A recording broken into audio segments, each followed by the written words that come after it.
It's also interesting because I know LiveAction, they did their undercover videos and they had one, at least one, there might have been more, exposing sex traffickers bringing people basically, Hmm. I'm going to say unwillingly. I don't know if the woman was quote unquote willing or not, but they're there with their traffickers. So there's an element of coercion going on Hmm. there and basically saying this person, I don't remember if it was a minor in the video. I know that there's videos with minors and there's ones with the traffickers. I'm not sure if the Yeah. woman being trafficked was also a minor.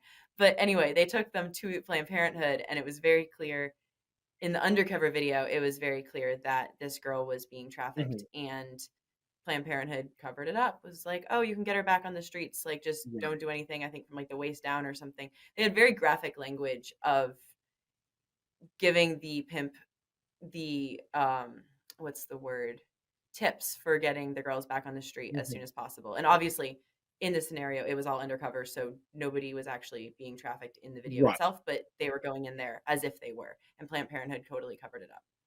Hmm. Yeah, and So it's I've seen those videos from live action, and it's concerning. It's one of those things that's like, especially for Men for Life, like you look at it and you're saying like, wow, like for the most part, this industry of trafficking is predicated by men.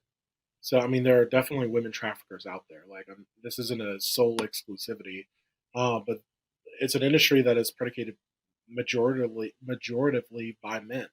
And it hurts my heart. It saddens me to know that there are men out there who are exploiting women in that way instead of upholding and protecting women like they should.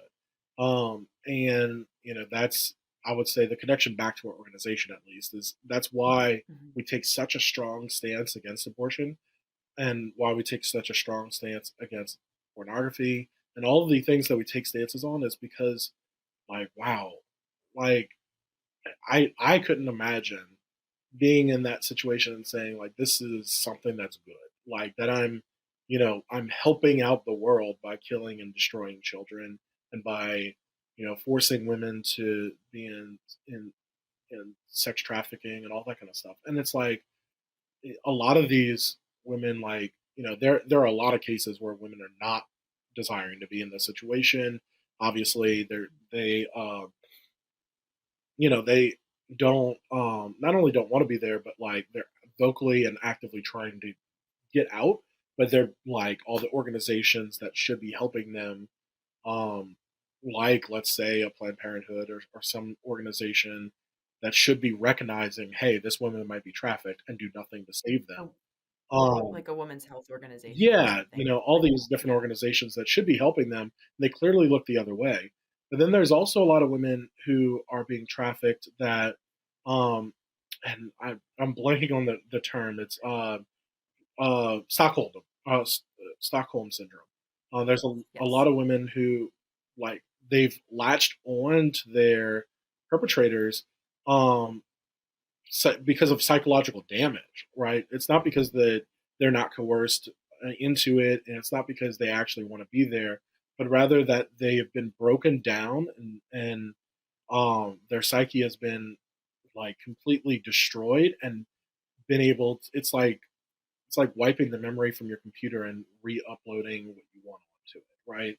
It's like they've been broken down to the point where they believe that this is a good thing, and clearly it's not. So, like, to those men that are trafficking women out there, like, our plea is like look at what you're doing. Look at, is this actually a benefit for society? And we can all agree it's not. So, but clearly the porn industry, the trafficking industry, is predicated on money. It's monetary gains, and that shouldn't be the number one in our society. It should be the upholding of life itself, right? If you look at the Constitution in this country, um, the declarations and all of the founding fathers, like life, liberty, and pursuit of happiness were the three top things, but life was above and beyond all of it, right?